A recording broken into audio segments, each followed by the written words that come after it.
नमस्कार, आप देख रहे हैं एंडी स्पेशल। मैं हूं आपके साथ सुनील विश्वकर्मा। मध्य प्रदेश में 15 साल बाद सत्ता में आने और 15 महीने में ही सरकार चले जाने के बाद अब कांग्रेस उपचुनाव के लिए एक बार फिर वापसी की कवायद में जुट चुकी है और उपचुनाव के लिए पहली सूची जारी होने के बाद अब दूसरी सूची की ओर कांग्रेस बढ़ चुकी है, जिसके लिए कमलनाथ दिल्ली पहुंच चुके हैं और कहा यह जा रहा है कि आलाकमान से बैठक करके चर्चा की जा रही है, रणनीति बनाई जा रही है कि आखिर कौन से वो प्रत्याशी रहेंगे जिन पर दांव खेला जा सकता है।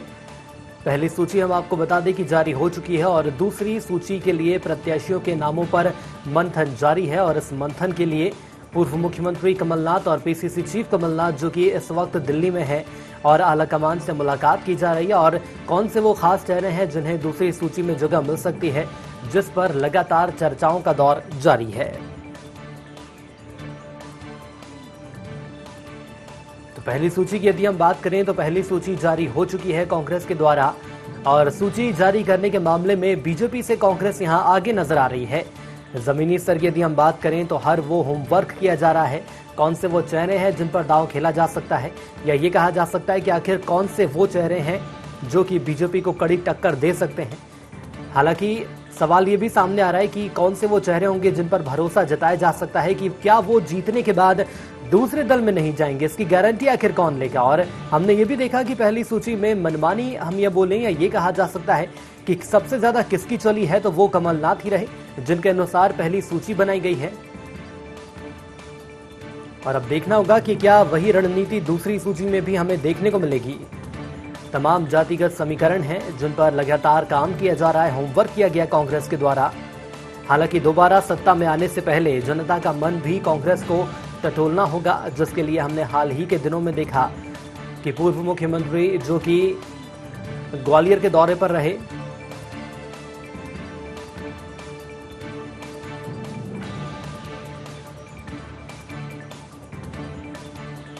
तो आपको बता दें कि दूसरी सूची जल्द ही जारी हो सकती है। और ऐसे नामों की यदि हम बात करें जिन पर चर्चा की जा रही है तो सतीश सिकरवार नाम निकलकर सबसे पहले सामने आता है।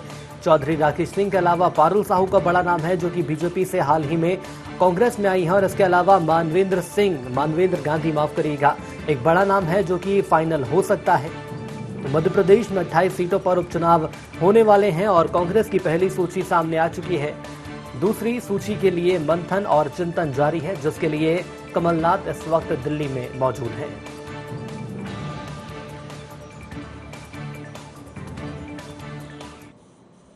तो सबसे पहले तो 15 साल बाद कांग्रेस सत्ता में आई थी, लेकिन सिर्फ 15 महीने ही सरकार में कांग्रेस रही। और दूसरी ओर यदि हम बात करें तो पहली सूची कांग्रेस ने जारी कर दी है और दूसरी सूची के लिए मंथन का दौर लगातार जारी है। ज्यादा जानकारी के लिए हमारे साथ लाइव हमारे ब्यूरो चीफ आकाश सेन जुड़ चुके हैं। आकाश, मैं आपसे समझना चाहूंगा, चुनाव एमपी में है लेकिन जो मंथन का दौर जारी है, चिंतन का दौर जारी है, दिल्ली में बैठकर मंथन किया जा रहा है। पहली सूची कांग्रेस की आ चुकी है और दूसरी सूची की यदि मैं बात करूं तो वो कौन से खास चेहरे जिन पर दांव खेला जा सकता है? जी बिल्कुल सुनील, इसको दो तरीकों से समझना होगा। जिस तरीके से मध्य प्रदेश में कांग्रेस यहाँ पर करो या मरो की स्थिति में है, या कांग्रेस के सामने चुनौती ज्यादा है। यही कारण है कि कांग्रेस जो है तमाम नामों को लेकर खुद पीसीसी चीफ कमलनाथ ने 3 सर्वे कराए थे पार्टी के, और उसके बाद जो पहली सूची जारी हुई 15 लोगों की, उसमें जो है देखा गया कि कई जगहों से जो है काफी ज्यादा बेहतर उम्मीदवार कांग्रेस ने उतारे हैं। और यही कारण है कि जो 12 नामों की सूची, जो दूसरी सूची आनी है, माफ कीजिएगा 13 नामों की, एक सीट और खाली हो गई है। गोवर्धन दागी एमएलए कांग्रेस के थे ब्यावरा से, उनके निधन के बाद तो 13 नामों पर जो है अब विचार मंथन चल रहा है। अगर हम बात करें तो 13 में से तकरीबन जो 7 सीटें हैं उस पर सिंगल नाम है। इसके अलावा जो 5 सीटें हैं उन पर भी जो है अलग अलग 2 से 3 नाम कई सीटों पर निकल कर आए हैं। लेकिन हमने देखा है कि दल बदल के कारण जो मुकाबला है वो इस बार अलग अंदाज का होगा, दिलचस्प होगा और रोचक भी होगा। क्योंकि हमने देखा है कि सुर्खी में अभी तक कांग्रेस ने अपना उम्मीदवार का ऐलान नहीं किया है, लेकिन सुर्खी से अब पारुल साहू जो 2013 में बीजेपी से विधायक बनी थी पहली बार, वो अब जो है माफ कीजिए गोविंद सिंह राजपूत के सामने यहाँ पर हो सकती हैं, जो बीजेपी से उम्मीदवार हैं और मध्य प्रदेश सरकार में मंत्री भी हैं। तो उनके सामने जो है पारुल साहू यहाँ पर कांग्रेस के टिकट पर चुनाव मैदान में उतर सकती हैं और सीधे तौर पर उनके नाम पर एक तरीके से जो है उनका नाम फाइनल कर लिया गया है। बस इंतजार है उनके नाम का ऐलान का। वहीं अगर हम अन्य सीटों की बात करें तो ब्यावरा की बात कर ले या हम अन्य सीटों की बात कर ले, तो यहाँ पर भी जो नाम है तकरीबन फाइनल हो चुके हैं। और यही कारण है कि पीसीसी चीफ कमलनाथ इन नामों को लेकर जो है दिल्ली गए हैं, पार्टी हाईकमान से उनकी मुलाकात होनी है, जी। चुनाव को लेकर कई विषयों पर चर्चा होनी है। और जिस तरीके से कांग्रेस धीरे धीरे कर एग्रेशन में नजर आ रही है, एक्शन मोड में नजर आ रही है। हमने देखा कि ग्वालियर चंबल के दौरे के दौरान और उसके बाद भी जो है कमलनाथ ने जमकर न सिर्फ सरकार पर निशाना साधा बल्कि अपनी ताकत दिखाने का प्रयास भी जो है सिंधिया के गढ़ में किया है। जो बिल्कुल, साफ तौर अपनी पर ताकत तो बताता यहाँ है पर कमलनाथ के द्वारा दिखाई ही गई है। लेकिन आकाश, मैं आपसे ये भी समझना चाहूंगा, बेहद दिलचस्प इस पूरे ही उपचुनाव में बात ये देखने को मिलेगी कि आखिर वो कौन से चेहरे हैं जिन पर भरोसा भी किया जा सकता है, क्योंकि 15 साल बाद आप सत्ता में आते हैं। बात मैं कांग्रेस की कर रहा हूं, और कई ऐसे चेहरे हैं जो कि बीजेपी में चले गए, जिनके चलते सत्ता चली गई है। कौन इस बात की गारंटी ले रहा है, या कौन ऐसे प्रत्याशी हैं जिन पर भरोसा जताया जा सकता है? कहीं ना कहीं back of the mind Congress high command के दिलो दिमाग में ये चीज भी जरूर चल रही होगी। जी निश्चित रूप से यही कारण है, क्योंकि कांग्रेस को इस चीज का डर अभी नहीं है। अगर अभी की स्थिति में हम बात करें तो कांग्रेस किसी भी तरीके से दोबारा से सरकार में कमबैक करना चाहती है। हालांकि कांग्रेस इन तमाम चीजों को लेकर विचार मंथन कर रही। कोई भी प्रत्याशी या कोई भी बीजेपी का व्यक्ति जब कांग्रेस ज्वाइन करता है तो उसके पहले जो है उससे बातचीत की जाती है। और जिस तरीके से हमने पहली सूची में भी देखा, तकरीबन 6 भारी उम्मीदवारों को कांग्रेस हाईकमान ने ना सिर्फ मौका दिया बल्कि टिकट भी दिया है। चाहे हम बांडेर से फूल सिंह बरैया की बात करें या प्रागीलाल जाटव की बात करें, अन्य लोगों की बात करें, 6 बाहरी व्यक्तियों को जो है कांग्रेस ने जगह दी है कांग्रेस ज्वाइन करने के बाद। तो ये साफ है कि अभी क्योंकि कांग्रेस पार्टी सरकार में नहीं है, तो कांग्रेस का नेताओं का ये मानना है कि अभी किसी भी तरीके से लोभ लालच उन व्यक्तियों में होगा, वो कांग्रेस पार्टी ज्वाइन नहीं करेंगे। जो जनता के साथ मिलकर सरकार के खिलाफ मोर्चा खोलना चाहता है वही व्यक्ति कांग्रेस के साथ आएगा। और यही कारण है कि कांग्रेस इन तमाम चीजों को लेकर न सिर्फ एक्शन में नजर आ रही बल्कि तमाम ऐसे जो लोग हैं, ऐसे जो प्रत्याशी हो सकते हैं या ऐसे वो नेता जो कांग्रेस को इन क्षेत्रों में जहां पर उपचुनाव होना है वहां पर मजबूती दे सकते हैं, इन तमाम नेताओं को ना सिर्फ बातचीत कर रही चर्चा, और खुद पीसीसी चीफ कमलनाथ इसको लेकर जो है विचार मंथन करते हुए चलिए, नजर आ बिल्कुल रहे हैं। विचार मंथन का दौर जारी है और ऐसे चेहरे ढूंढे जा रहे हैं जिन पर दांव लगाया जा सकता है। मैं रोकना चाहूंगा आपको, हमारे साथ कांग्रेस प्रवक्ता दुर्गेश शर्मा जी जुड़ चुके हैं। दुर्गेश जी, बहुत स्वागत है आपका ND24 में। नमस्कार जी। दुर्गेश जी, मैं आपसे समझना चाहूंगा, दिल्ली में मंथन और चिंतन का दौर लगातार जारी है, उपचुनाव की बात की जा रही है और पूर्व मुख्यमंत्री कमलनाथ इस वक्त दिल्ली में मौजूद हैं। कौन से वो चेहरे होंगे जिन्हें दूसरी सूची में कांग्रेस जगह दे सकती है? कांग्रेस के कौन से चेहरे होंगे ये तो सूची जारी होने पर ही आपके और हमारे सामने आएगा। कांग्रेस ने अपने हिसाब से सर्वे करवा लिया है। माननीय कमलनाथ जी के अपना निर्णय था कि मैं सर्वे के आधार पर कैंडिडेट दूंगा, तो सर्वे के आधार पर अभी हमने 15 कैंडिडेट दे दिए हैं।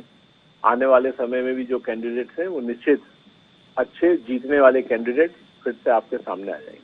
सर, सर्वे के आधार पर कैंडिडेट चुन लिए गए हैं, लेकिन यदि मैं आम जनता का सवाल उठाऊं तो आम जनता का ये सोचना है, आखिर पहली बार भी देखा गया था जब आप लोग सत्ता में रहे, कई ऐसे लोग हैं जो कि दूसरे दल में चले गए, सत्ता आप लोगों ने गंवा दी, लेकिन इस बात की क्या गारंटी है कि जिन पर अब भरोसा किया जाएगा जीतने के बाद दूसरे दल में नहीं जाएंगे? सुनील जी, ये तो जीवन है कि भरोसे पे ही दुनिया धरा जो है वो शेषनाग पे टिकी हुई है। तो भरोसा तो करना पड़ेगा, मुझ पे भी करना पड़ेगा, आप पे भी करना पड़ेगा, सब पे एक दूसरे को भरोसा करना पड़ेगा। बगैर भरोसे के कुछ नहीं हो सकता। अब यही सोच के कि सब कोई भी चला जाएगा या कोई धोखा दे जाएगा, तो इससे ऐसे जीवन नहीं चलता। जीवन चलना है तो भरोसे पे चलता है। बाकी आज स्थिति जो देश में प्रदेश में भारतीय जनता पार्टी ने कर रखी है, जिस तरीके का बाजार लगा रखा है या जिस तरीके का दबाव श्याम दाम दंड भेद सारे प्रशासनिक ताकतों का उपयोग करके, आर्थिक रूप से उपयोग करके जो लोकतांत्रिक व्यवस्था खंडित कर रही है, निश्चित इसके खिलाफ जितने हमारे प्रत्याशी हैं वो पूरी ताकत के संग लड़ने के लिए तैयार है। और जो आज हमने 15 प्रत्याशी दिए हैं उनमें से एक भी ऐसा नहीं है जो ना जीते, और जीतने के बाद में वो भारतीय जनता पार्टी को समर्थन या किसी तरह का सहयोग देगा, ऐसा संभव नहीं। सर, कई ऐसे बड़े नाम हैं जो कि दूसरे दल से इस वक्त कांग्रेस में शामिल हुए हैं, क्या इन्हें भी दांव इन पर खेला जा सकता है या इन्हें मौका मिल सकता है? बात यहां पर पारुल साहू की देखी जाए तो क्या देखा जा सकता है फाइनल नाम इनका सामने आएगा दूसरी सूची में? ये मैं अभी कुछ नहीं कह सकता, ये तो हमारा केंद्रीय नेतृत्व तय करेगा। माननीय कमलनाथ जी सर्वे और अपना मध्य प्रदेश के साथी कार्यकर्ताओं का निर्णय लेके केंद्रीय नेतृत्व के पास गए हैं, और जो निर्णय केंद्रीय नेतृत्व का होगा वो सबके सामने आएगा। सर, सर्वे की बात बार बार निकलकर सामने आ रही है, आप बता सकते हैं ज्यादा बेहतर तरीके से कि आखिर क्या सर्वे कह रहा है और उपचुनाव कांग्रेस कैसे देख रही है? कांग्रेस का सर्वे ये कह रहा है कि भारतीय जनता पार्टी के पास में एक भी सीट नहीं पहुंच रही है। सारी सीटें कांग्रेस की है और कांग्रेस के पक्ष में ही जनता पूरा मत करने को तैयार है। तो हम पूरी सीटों को लेकर चुनाव में जीत के साथ आने वाले समय में सरकार बनाएंगे और निश्चित बनाएंगे। लेकिन सर, जनता का मन टटोलने के लिए जनता के बीच जाना होता है। दूसरी ओर बीजेपी तो ये कह रही है कि कांग्रेस इस वक्त क्वारंटीन है। यदि कुछ वक्त पहले की हम बात कर लें तो एक ग्वालियर का दौरा हमने देखा, लेकिन उसके पहले कांग्रेस जमीनी स्तर पर नजर नहीं आई। सुनील जी, भारतीय जनता पार्टी हमारे बारे में क्या कहती है उससे हमें कोई लेना देना नहीं है, क्योंकि भारतीय जनता पार्टी को तो भ्रम फैलाना, षड्यंत्र करना, वो इसमें माहिर है और किसी भी षड्यंत्र पर हम जवाब दें उसके कोई औचित्य नहीं बनता। षड्यंत्र का जवाब जनता दे रही है और जिस तरीके से ग्वालियर अंचल हो या सांवेर हो या मालवा अंचल हो, जहां भी कमलनाथ जी गए हैं तो जो जोश खरोश के संग कार्यकर्ता और जनता साथ में आई है, उससे समझ में आ गया है सबको और भारतीय जनता पार्टी को भी कि अब उनकी नैया मध्य प्रदेश में चलने वाली नहीं है, क्योंकि ये धोखे की है, फरेब की है और वो मध्य प्रदेश में धोखा और फरेब ज्यादा दिन चलता नहीं। चलिए, हमारे साथ जुड़ने के लिए सर आपका बहुत धन्यवाद। और कांग्रेस इस वक्त यही उम्मीद कर रही है कि धोखा और फरेब मध्य प्रदेश में ज्यादा दिन तक नहीं चलेगा, लेकिन देखने वाली बात यह भी है कि क्या कांग्रेस वापस सत्ता में आती है या नहीं आती है। एक बार फिर आकाश की ओर मैं जाना चाहूंगा। आकाश, समझना चाहेंगे आपसे, यदि बात यहां कांग्रेस प्रवक्ता की करें तो सीधे तौर पर जब सवाल किया जाता है कि कौन से वो चेहरे हैं जिन्हें जगह दी जा सकती है, तो चेहरों का नाम तो सामने नहीं आता, लेकिन एक बात साफ है कि कहीं ना कहीं जो विश्वास है वो कांग्रेस प्रत्याशियों पर आलाकमान ने जता दिया है और जल्द ही सूची सामने आएगी।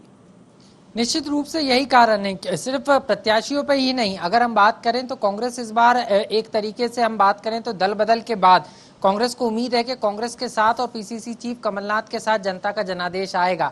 लेकिन जनता अभी भी कहीं ना कहीं ये चुनाव अपने आप में अलग चुनाव है सुनील। यही कारण है कि हम भी बार बार दर्शकों को ये बता रहे हैं अपनी स्पेशल रिपोर्ट्स के जरिए कि इस चुनाव में कुछ ना सिर्फ कोरोना है बल्कि कोरोना के अलावा जनता अभी भी साइलेंट है, क्योंकि जनता के सामने जो प्रत्याशी 2018 में या उसके पहले कभी कांग्रेस के टिकट पर चुनाव लड़ा करते थे वो आज बीजेपी के टिकट पर चुनाव मैदान में होंगे। तो वहीं कांग्रेस में भी कुछ इसी तरीके की स्थिति देखने को मिलेगी कि कुछ लोग जो बीजेपी का दामन थाम के बीजेपी की टिकट पे चुनाव लड़ा करते थे वो कांग्रेस की टिकट पे चुनाव लड़ेंगे। तो यही कारण है कि जो मुकाबला है वो अलग तरीके का होगा, रोचक होगा, दिलचस्प होगा। और ऐसे में कांग्रेस का ये कॉन्फिडेंस है या डर है, क्योंकि हम अगर बात करें तो कांग्रेस कॉन्फिडेंस से जरूर नजर आ रही है, लेकिन बीजेपी इसको डर भी बता रही है और यही समझना होगा, क्योंकि कांग्रेस के लिए यहाँ पर बीजेपी से ज्यादा चुनौतियां हैं। बीजेपी को जीतने के लिए सिर्फ बहुमत की सीटें चाहिए और वो बीजेपी को लग रहा है कि बीजेपी आसानी से जीत सकती है। लेकिन कांग्रेस के लिए चुनाव एक तरीके से साख का चुनाव है। कांग्रेस को 28 की 28 सीटों पर विजयश्री हासिल करना पड़ेगी, जब जाकर कांग्रेस जो है सत्ता में कमबैक कर सकती है। तो ऐसे में कांग्रेस के सामने एक बड़ी चुनौती है। कांग्रेस इसको किस तरीके से पार करती है ये तो आने वाला उपचुनाव ही बताएगा, लेकिन कांग्रेस अभी कॉन्फिडेंस में थोड़ा जरूर नजर आ रही है। चलिए, बिल्कुल आकाश, हमारे साथ जुड़ने के लिए आपका धन्यवाद। तो कांग्रेस से विश्वास में जरूर नजर आ रही है। और यदि हम प्रत्याशियों की सूची की बात करें तो यहां पर कांग्रेस ने भले ही बाजी मार ली है, लेकिन उपचुनाव जीतने के लिए कांग्रेस की क्या रणनीति रहेगी और जनता की नब्ज टटोलने के लिए कांग्रेस के द्वारा कौन सी रणनीति अख्तियार की जाएगी, सबसे बड़ा सवाल यही सामने आ रहा है। यहां रुकेंगे छोटे से ब्रेक के लिए, जल्द लौटेंगे कुछ और खबरों के साथ। देखते रहिए Android 24।